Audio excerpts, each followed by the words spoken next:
fokus dengan materi, ada yang dia bergerak secara, kalau bahasa Buya itu logis, tubuhnya itu kemana-mana sebetulnya. Itulah kajian tadi ya.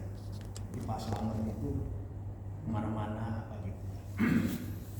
Tapi secara prinsip dalam strategi dakwah kita,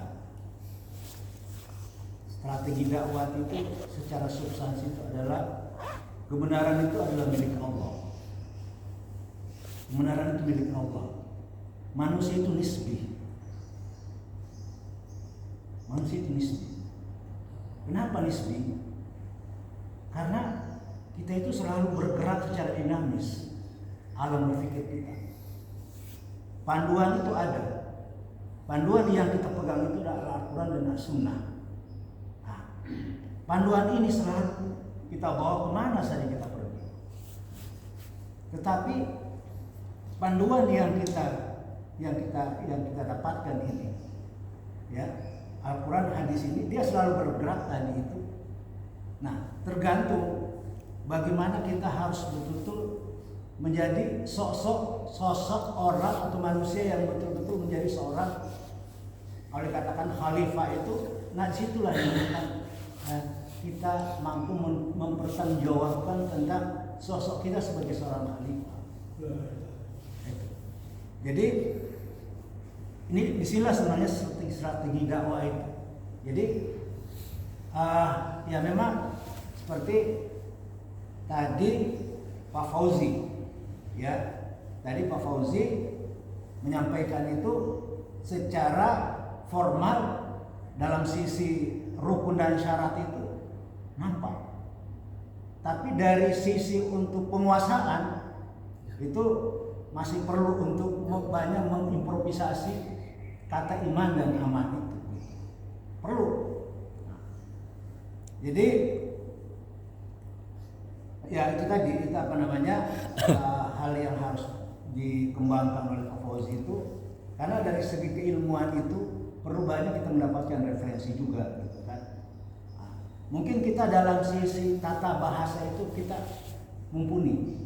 Katakanlah penguasaan dalam hal katakanlah nahwu syarak kita itu matang sekali kan begitu. Dari segi kalimat aja udah kita tahu kan begitu. Nah, tetapi itu menjadi standar juga.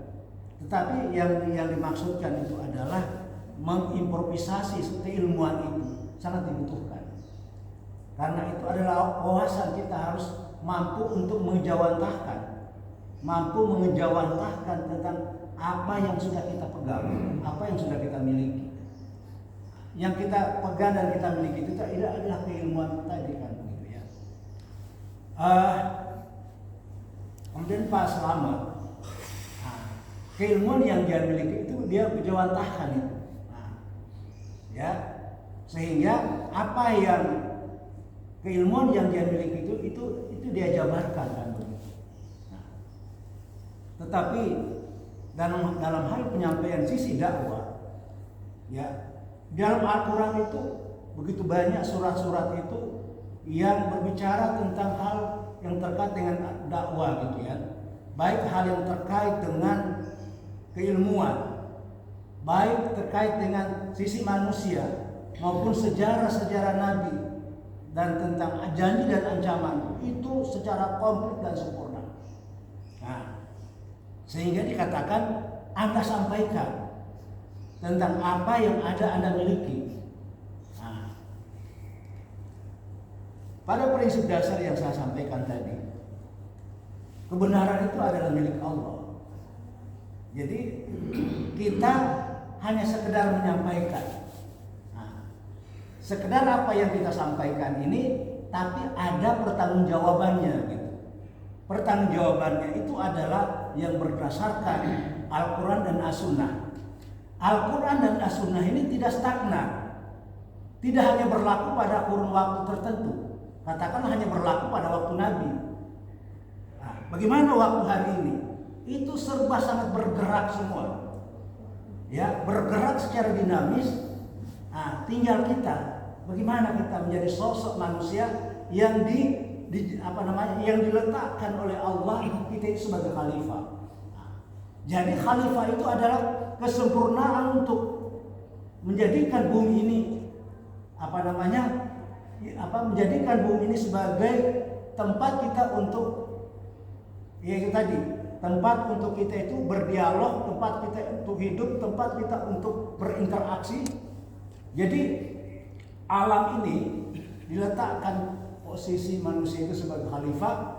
Inilah yang harus betul-betul mampu kita sosialisasikan secara utuh dan baik. Nah, perlu digarisbawahi, khalifah ini adalah sesuatu yang amat sempurna. Jadi ibadah itu ada di dalamnya. Makanya dikatakan manusia itu tidak dalam kerangka ya ini perlu diinikan ya. Tidak hanya untuk segi ibadah, ya, tidak hanya untuk beribadah saja, tapi ibadah ini adalah masuk kepada yang disebut dengan pemimpin itu, yang disebut dengan khalifah itu. Quran dan hadis itu dia selalu bergerak, dia selalu dinamis, tergantung kebutuhan pada setiap era dan zaman kan. Jadi sama halnya seperti tadi yang perlu saya garis bawahi tentang kata Pak Slamet, kenapa kok di masjid dia merasa gerak? Nah, sebenarnya kalau orang itu mengerti bahwa masjid itu adalah hakikat masjid itu adalah diri kita sendiri. Masjid, apalah arti sebuah bangunan ini? Kalau kita mencegah orang hadir di masjid, apapun niat dia gitu kan, entah dia sebagai mungkin. Nah, apalagi kita tadi yang sekilas terdengar itu adalah keberadaan di sini dalam hal-hal seperti apa kan? Tapi kita melihat fungsi dan peran masjid itu adalah untuk menyempurnakan peradaban manusia secara utuh dan sempurna. Ya, jadi yang saya sampaikan itu adalah masjid itu hakikatnya adalah diri manusia itu. Jadi bukan bangunan ini masjid. Jadi di mana saja Anda berada, disitulah masjid. Di langit, di bumi, karena Allah hadirkan seluruh persada bumi ini, langit dan bumi ini adalah untuk Anda itu untuk bersujud. Jadi keberadaan kita di Al-Iman ini, siapapun kita, ya, dari golongan manapun kita harus hadir di sini. Karena yang kita hadirkan di sini, maaf, bukan dalam hal keilmuan. Ilmu itu adalah kita berkolaborasi semuanya. Jadi Al-Quran kita hadirkan, hadis kita hadirkan. Nah, bagaimana kita menjadi sosok yang dikatakan muslim yang utuh itu seperti apa? Jadi bukan klaim.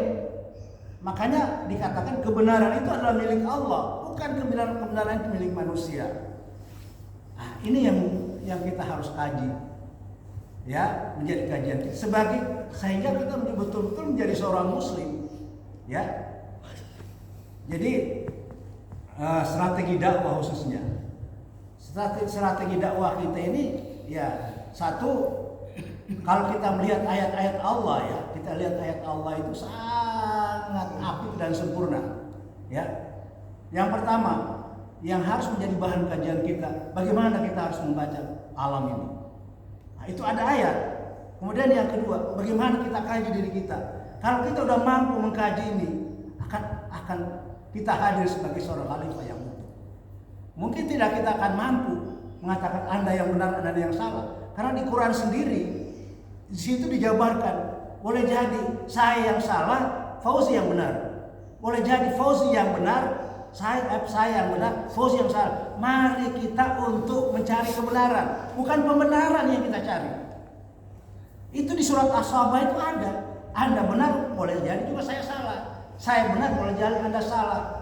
Yang kita cari adalah kebenaran. Mari kita sama-sama. Bukan pembenaran yang kita cari. Ya, memang ini ya. Jadi ya agak panjang memang, karena inilah hal yang perlu kita jabarkan, yang perlu betul-betul kita implementasikan sesungguhnya.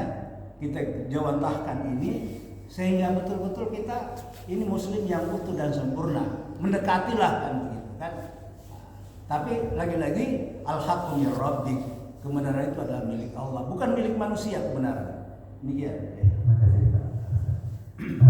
Lanjut Pak Ali. Terima kasih karena waktu juga. Iya Pak Ali. Assalamualaikum warahmatullahi wabarakatuh. Waalaikumsalam. Sangat menarik bagiannya, terutama penampilan Bapak Ahmad Bodi, mantan koordinator kita. Mantap. Pada pertama penampilan sih sudah cukup bagus ya. Khotbah pertama sudah oke, bagus. Tapi pas khotbah keduanya itu saya agak merasa ngaco karena terlalu mendayu-dayu. Gitu. Itu aja untuk Pak Bodi. Terima kasih, tapi sudah oke. Terus yang untuk Pak Slamet, terima kasih, selamat datang kembali bergabung di Baliku Pak Slamet. Sangat ngeri memang. Saya kadang-kadang kalau libur kan suka bantu istri masak di dapur. Saya dekat kompor itu aja saya udah merasa panas begitu, saya udah ngeri banget. Apalagi api di sana cuma 70 kali lipat api neraka di dunia daripada di dunia ini ya, di akhirat 70 kali lipat. Begitu dekat kompor, merasa ngeri, sangat ngeri. Apalagi kata Pak Slamet tadi, kita jadi mengingatkan gimana udah angus kembali lagi angus sampai abadi selama-lamanya. Namun tidak menjalik. Makanya selalu kita berdoa habis sholat itu kan, Allahumma ajirna minan nar, Allahumma ajirna minan nar, supaya kita semuanya terhindar dari neraka. Semoga kita dihindari dari neraka. Amin amin ya rabbal alamin. Demikian, assalamualaikum warahmatullahi wabarakatuh. Dan sekalian saya pamit, assalamualaikum warahmatullahi wabarakatuh. Tugas negara soal. Terima kasih Pak Khairuddin. Pak Fauzi, ada dua yang harus saya garis bawahi di dalam materi khotbahnya. Yang pertama, mengutamakan dialog daripada sekedar konflik. Yang kedua, orang yang beriman itu aman. Kelihatannya sederhana ya, tapi kalau dikaji tidak sederhana itu. Dalam faktanya kita lihat dalam sejarah Nabi juga banyak perang. Dalam kekinian ini juga kita tidak lepas daripada orang bicara Palestina Israel. Terus gimana porsi dialognya itu? Pak Prabowo harus melengkapinya gitu. Kenapa? Tapi tidak saya bahas di sini. Tidak memberikan satu perspektif saja. Terus beriman dan aman. Faktanya Nabi harus hijrah ke Madinah karena tidak aman. Kan gitu. Itu juga sebuah kajian juga. Kan? Bagaimana dan kekinian iman dan aman? Karena orang beriman itu aman secara psikis, secara psikologi, bukan secara fisik. Kan gitu. Cukup menarik untuk dikaji di lain waktu, tidak di sini melunya. Yang kedua Pak Slamet, saya kangen sekali penampilannya itu, yang menyegarkan, yang memberi semangat. Nah, itulah Pak Slamet, sudah punya branding, sudah punya profiling dengan gayanya yang khas. Saya suka itu Pak Slamet. Memang seharusnya pendakwah itu penuh energi gitu. Sehingga bisa memberikan satu motivasi terhadap remaja. Tentang isi materinya yang nggak jauh-jauh dari dulu sampai sekarang, saya hanya memberikan pandangan seperti yang disampaikan di awal oleh Pak Fauzi, mengutamakan dialog. Kekurangan Pak Slamet itu dialognya itu agak menghindar gitu. Nggak boleh ya, sesama umat Islam dengan memberikan satu dalil-dalil kita memperkaya gitu. Karena juga saya kadang-kadang gitu ya, membaca gurunya Pak Slamet bersalamat bersaudara, sama satu lagi sama itu yang hidungnya tebal itu namanya Abdul Qadir Jawas. Pak Eri. Jawas. Apa? Yazid. Jawas. Ya, nggak jauh-jauh materinya sama Pak ini, Pak Slamet kan gitu. Sehingga pernah bahasa lama mengatakan wayang itu haram, kan cepat heboh itu dengan Ustadz NU terutama kan itu ya. Saya ingin menyampaikan begini Pak Slamet. Pak Slamet yang diyakini itu benar, harusnya memang begitu. Tapi nggak boleh mengklaim orang yang tidak sependapat, apalagi orang lain itu nggak benar. Tadi yang Pak Qadir bilang, kebenaran itu kan milik Allah. Kita merasa benar, indah, rohil Islam, benar. Tapi kalau klaim orang lain salah, nah ini perlu dialog kan gitu. Karena kita hidup di bumi itu bukan manusia sendiri. Ada tetangga kita jin, ada tetangga kita malaikat, ada tumbuh-tumbuhan binatang kan gitu. Itu penduduk bumi. Yang manusia pun juga ada yang beragama, ada yang tidak beragama. Yang sesama agama pun juga ada Mu'tazilah, ada Ahlussunnah wal Jamaah, ada Syiah dan lain sebagainya. Terus gitu. Itu realitas dalam kehidupan kita. Realitas dalam diri kita. Sehingga kita harus apa yang Pak Faudi bilang, mengutamakan dialog. Dalam bahasa Al-Quran apa itu istilahnya? Fastabiqul khairat. Berlomba-lomba untuk mencari kebaikan. Saya kira itu. Terima kasih. Sampai jumpa. Nanti ada Pak Heri Firman. Silakan Pak. Assalamualaikum warahmatullahi wabarakatuh. Waalaikumsalam warahmatullahi wabarakatuh.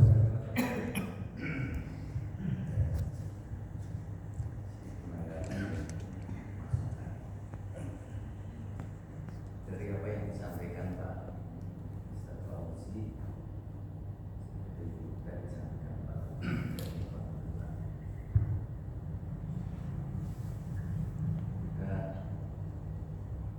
berdasarkan Al-Quran untuk bisa dijauhkan dari konflik dan mendahulukan menyelesaikan dialog musyawarah. Yang kedua, muncul nomenklatur iman dan keamanan. Jadi kalau dari tata bahasa Indonesia tadi juga sudah disinggung Pak,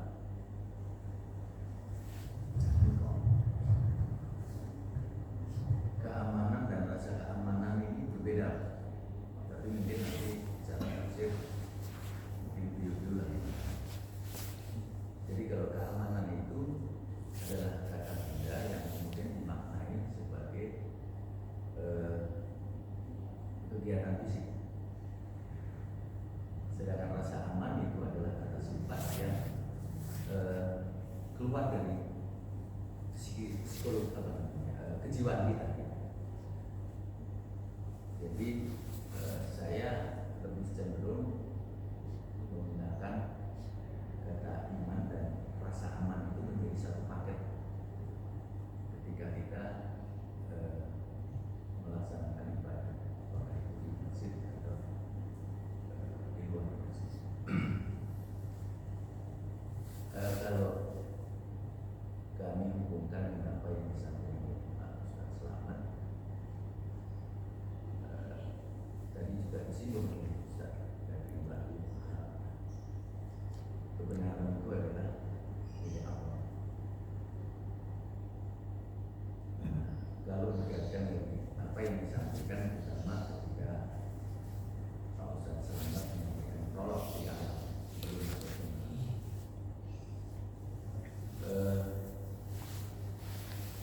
maka harus berangkat dari iman dan rasa aman. Sehingga ketika kita menyampaikan dakwah syiar, itu kita sudah dalam kondisi zero. Jadi terbebas daripada kegelisahan hati. Dan memang konsekuensinya ketika kita masuk tempat ibadah, namanya masjid atau musola, maka kita harus mindset kita, niat kita harus dimulai dari iman dan rasa aman. Ini ada kaitannya dengan sasaran. Karena Pak Ustaz Selamat sebagai Ustaz ini adalah menyampaikan dakwah untuk supaya secara efektif sampai pesan itu kepada audiens. Dalam hal ini adalah jemaah. Maka wajib bahwa setiap dakwah harus dimulai dari rasa aman dan iman dan rasa aman dan sehingga kemudian ini akan efektif. Saya khawatir kalau itu tidak bisa kita laksanakan, maka kemudian efektivitas dakwah sosial itu kurang berhasil mempengaruhi jemaah, mempengaruhi audiens yang mendengarkan, karena memang tujuan dakwah adalah untuk menarik, untuk mengajak, mempengaruhi jemaah untuk mengikuti apa yang disampaikan oleh pemerintah. Mungkin demikian, Pak. Terima kasih. Lanjut, udah Pak Yayasan.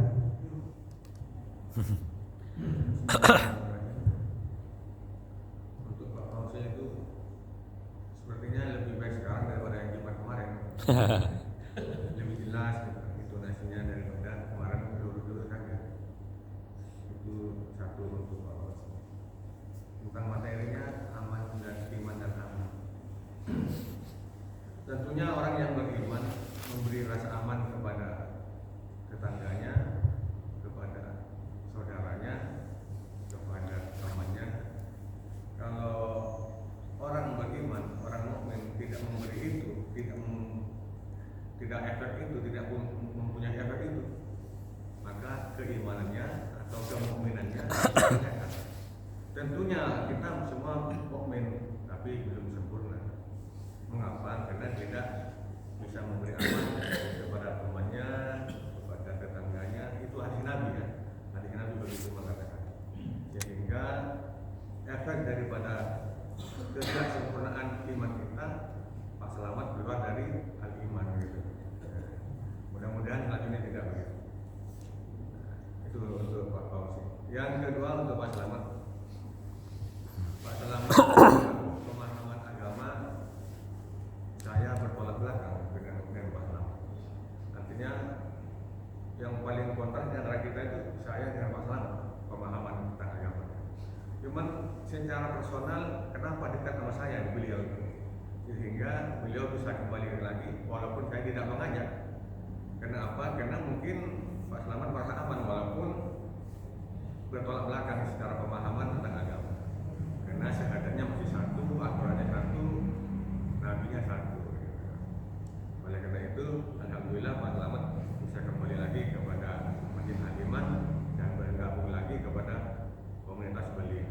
Mudah-mudahan memberi rasa aman. Amin. Amin. Terima kasih. Lanjut Pak Firdaus. Pak Binardi. Khairul. Pak Edi. Pak. Silakan Pak. Waalaikumsalam.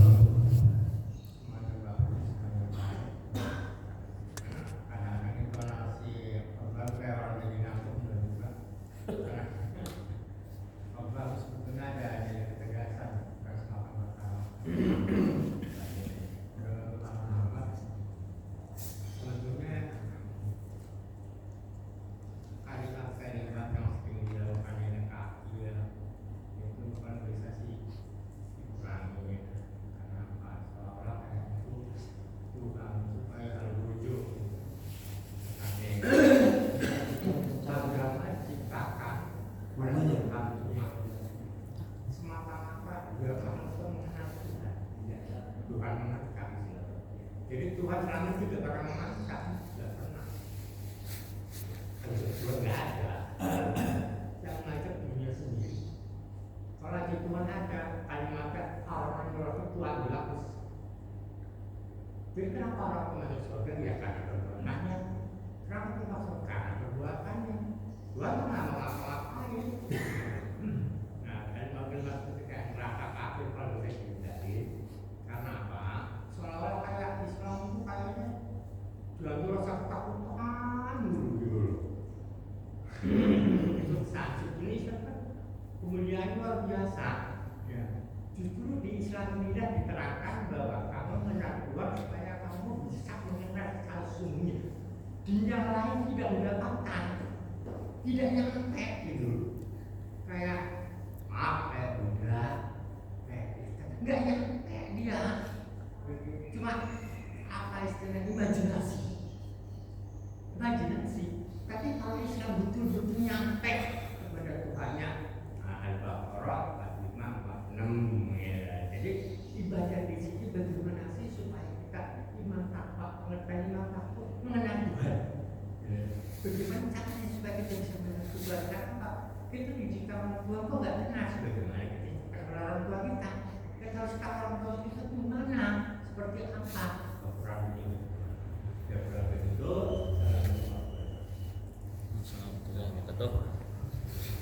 Lanjut mulai bertiga yaitu Buya Muhammad Khatib.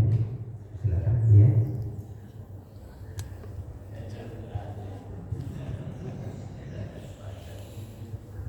Assalamualaikum warahmatullahi wabarakatuh. Akan saya ulang lagi di situ juga ucapannya. Itu apa yang disampaikan Pak Fauzi pagi hari ini tidak jauh berbeda dengan kenyataan yang disampaikan Jumat kemarin. Dalam itu, ya kalau dalam bahasa kitanya lembel. Yang agak dipertegas ada yang kata Rasulullah memperlihatkan dalam mimpi wajahnya kalau ketika dia marah wajahnya berlebur. Alhamdulillah pada saat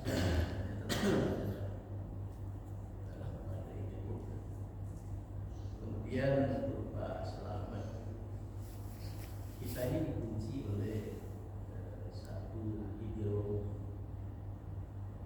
oleh satu konstitusi, dan ini tidak pernah bertentangan dengan Islam. Maksud saya tidak bertentangan dengan Islam.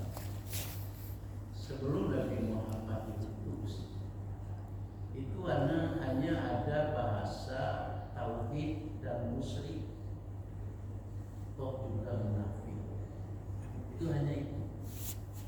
Kemudian katakanlah mungkin timbulnya bahasa kafir ini bersamaan dengan turunnya surat Al-Tahir. Jadi situlah lahir kemudian bahasa kafir. Nah, kita tidak sampai memahami apa sih sebenarnya hakikat makna dari kafir itu sendiri. Oleh karena itu ini perlu kita kaji ulang dalam bahasa kafir itu, sehingga ketika non-muslim berhadapan dengan Rasulullah waktu itu, mereka terdiri dari orang Yahudi, orang Nasrani, dan orang Jahiliyah. Yahudi telah mengingkari ajaran Musa alaihissalam, Nasrani telah mengingkari ajaran Isa alaihissalam, Jahiliyah hadir dengan kebobrokan akhlaknya. Nah, sementara sebelumnya nggak ada bahasa-bahasa kafir. Nah, dengan demikian, kalau Pak Hadri lebih banyak memaknai kafir itu dengan bahasa-bahasa yang lain, saya rasa cukup dengan satu saja, tapi memenuhi makna yang lain. Arti kafir itu sebenarnya ingkar.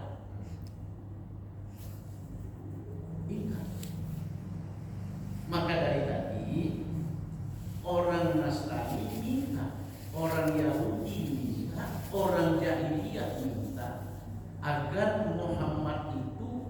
kembali kepada ajaran nenek moyangnya, karena sudah terganggu keingkaran daripada orang Yahudi dengan nafsunya, keingkaran orang Nasrani dengan keinginannya, keingkaran kebobrokan jahiliyah dengan tatanan adat istiadatnya.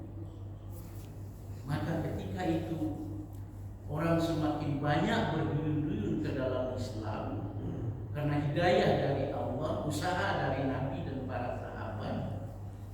Akhirnya mereka menuntut dengan cara apa lagi kita mematahkan perjuangan Muhammad ini? Dengan cara apa lagi kita menguburkan ajaran Muhammad ini? Maka mereka sepakat menuntut terjadilah dialog waktu itu. Apa dialognya? Muhammad, kembalilah kepada ajaran nenek moyangmu. Muhammad, tinggalkanlah dakwahmu, jangan dakwahkan juga Islam itu. Maka mereka berilah embel-embelan, maka mereka berilah rayuan-rayuan dan godaan, diantaranya dengan kekuasaan, diantaranya dengan perempuan, diantaranya dengan kekayaan. Dan sampai sekarang memang itulah yang dakwah akan patah kalau kekuasaan diberikan kepadanya. Dakwah akan sirna kalau kekayaan dijanjikan kepadanya, dan dakwah akan hancur kalau telah digeluti oleh wanita. Jadi dengan demikian, rupanya Nabi Muhammad, andai kata itu yang kalian berikan kepada saya, kalian hadiahkan kepada saya, oh ya, sanggup kalian meletakkan matahari di tangan kananku, bulan di tangan kiriku, insya Allah aku tidak akan meninggalkan dakwah. Itu kata. Ujungnya apa yang mereka usulkan lagi? Kalau memang nggak begitu ya Muhammad, buat 50-50 aja kita. Jadikan campur baur, yaitu setahun ente di depan menjadi imam kami, dan setahun kami pula yang menjadi imam dan engkau menjadi jamaah. Baru datanglah surat, ya al-kafirun, wahai orang-orang kafir. Dari mana kalimat kafir itu datangnya? Embrio daripada keingkaran mereka. Yang tadi Musa membawa tauhid, mereka menjadi musyrik. Yang tadi Isa membawa tauhid, akhirnya mereka menjadi musyrik. Kemudian kekejaman dan pengaruh alam sekitar membuat orang Arab menjadi bobrok, menjadi jahiliyah. Oleh karena itu, yang ingin Pak Selamat katakan tadi sebenarnya kulil haq walau kana murran. Katakan yang benar itu sekalipun lehermu yang ditatarannya. Itu yang ingin Pak Selamat sampaikan. Itu boleh, nggak ada masalah, nggak dilarang. Tetapi karena kita diikat oleh satu ideologi, diikat dasar-dasar negara, dan kita diikat oleh satu konstitusi, yaitu ya musyawarah, ya ketenangan bagi berbeda kepercayaan, berbeda keyakinan, itu yang kita utamakan tanpa menyentuh sehingga terpatri dalam kehidupan sosial. Inilah yang merupakan yang harus kita tanamkan di dalam berdakwah. Terima kasih. Assalamualaikum Waalaikumsalam warahmatullahi wabarakatuh. Enak banget. Terima kasih. Wah. Mungkin sedikit saja untuk Pak Fauzi. Tadi temanya iman dan aman ya. Mungkin tadi kayaknya ada satu kata yang kurang, harusnya ada aminnya gitu. Jadi kita berdoa semoga nikmat iman dan nikmat aman diberikan terus kepada kita. Jawabannya amin gitu. Berdoa. Berdoa. Amin. Tergantung. Jadi panjang. Amin itu bahan yang improvisasi. Itulah fikih. Fikih itu sebenarnya. Itu aja sih untuk Pak Bos. Kalau untuk Pak Slamet, mungkin waktu pertama kali pekan lalu Pak Slamet datang kan melihat Pak tampil kan, melihat ada progres gitu ya. Nah setelah Pak Slamet tampil di depan, Ridho juga melihat Pak Slamet berprogres gitu. Jadi mungkin sebelumnya ada sedikit masalah materi atau dalil itu agak lupa-lupa gitu kan, kadang-kadang ada teksnya. Sekarang Pak Slamet lebih menguasai dalil-dalil, jadi juga suatu kemajuan untuk Pak Slamet. Jadi keren juga Pak Slamet. Terima kasih. Mas. Maaf sedikit dari saya. Pak Fauzi tadi sangat menarik, judulnya namanya iman dan aman. Jadi kita sangat menjaga baik lisan maupun tulisan, mungkin bisa membuat gaduh antara satu dan yang lainnya. Nah, itu perlu kita jaga. Itu kita harus terima kasih kepada Pak Fauzi yang telah mengingatkan kita. Mudah-mudahan Pak Fauzi kedepannya lebih hati-hati untuk menulis dan berbicara. Yang kedua untuk Pak Slamet, saya sangat bangga sekali Pak Slamet semenjak 7 bulan nggak hadir di sini sudah banyak kemajuan, banyak meninggalkan ayat Al-Quran dan banyak yang hadis juga barangkali mungkin sedikit Pak, saya minta Bapak Selamat untuk membacakan surat Ali Imran ayat 102 tadi, diulang lagi.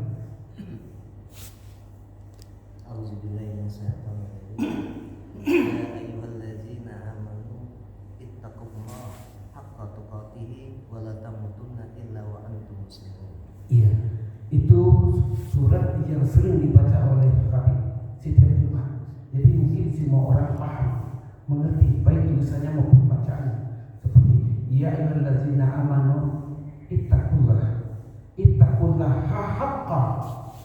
Pak Selamat lupa menyebut ha. Jadi ittaqullaha haqqa. Jadi itu bacaan yang sering dibaca oleh khatib setiap Jumat.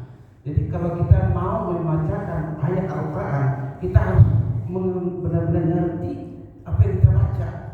Kalau kita nggak paham, kita tinggal-tinggalan. Apalagi ayat yang sering dibaca oleh khatib, jamaah itu paham di mana kekurangan kita, di mana ketinggalan kita. Jadi itu mungkin saya masukkan doa sama Pak Slamet. Yang kedua, kalau kita namanya kajian itu adalah mengajak jamaah atau orang untuk berbuat kebaikan. Bagaimana cara untuk berbuat kebaikan? Jangan sekali-kali kita bilang karena segelintir orang tidak suka di kita. Kalau udah dibaca seperti itu berarti kita dikit udah anjing kita dikit lagi. Itu berarti sama kita sama orang itu. Jadi untuk itu bagaimana walaupun orang itu mengatakan sesuatu yang nggak menyenangkan hati kita berusaha untuk meredakannya. Kita bermohon kepada Allah supaya orang itu lebih memahami ke depannya. Mungkin itu saja. Kita minta kepada kedua narasumber untuk menanggapi yang apa yang disampaikan oleh bapak-bapak. Silakan Pak Fauzi. Terima kasih. Assalamualaikum warahmatullahi wabarakatuh. Terima kasih atas saran dan masukan dan serta kritiknya. Memang terus terang jujur demi Allah akibat yang saya share itu hikmahnya ya materi ini memang baru terbuat malamnya setelah kejadian itu dan dengan rasa memang benar-benar tidak tahu saya kalau di bawahnya itu ada tulisan itu karena saya baca waktu itu pada saat nyetir ya, yang saya baca itu yang terlihat aja, saya nggak tahu bawahnya itu. Jadi mohon maaf mungkin karena saran saya agak terganggu tapi alhamdulillah mulai saat ini ya kita clear aja ya Pak atau yang lainnya. Mohon maaf atas nama pribadi atas kegaduhan di grup.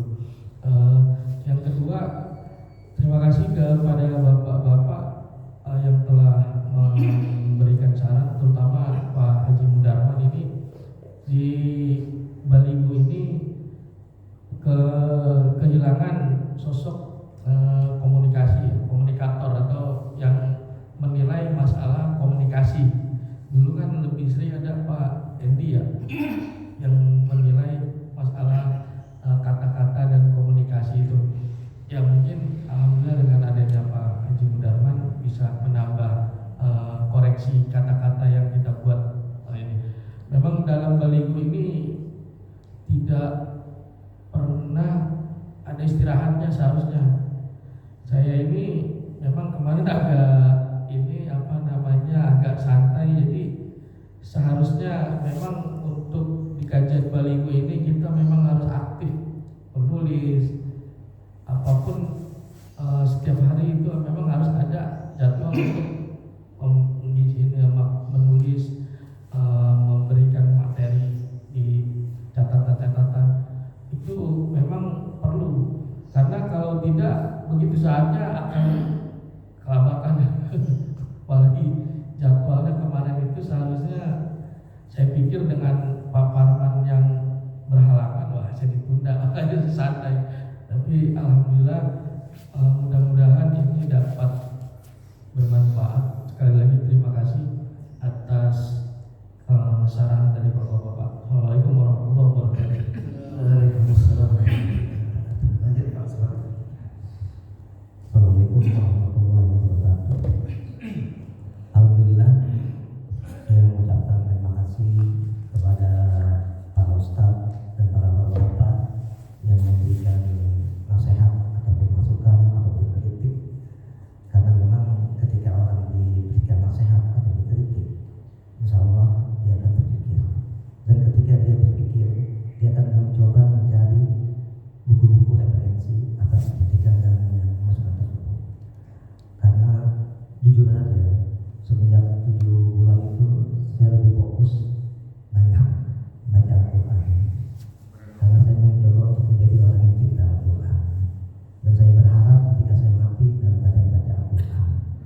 Jadi itu saja. Mohon maaf kalau kata-kata saya ada yang kurang berkenan, mungkin kalimat-kalimat kata-kata kafir atau kata-kata yang lainnya, mungkin itu saya ambil secara tekstual dari Al-Quran. Mohon maaf. Assalamualaikum warahmatullahi wabarakatuh. Betul-betul mari kita katakan alhamdulillah.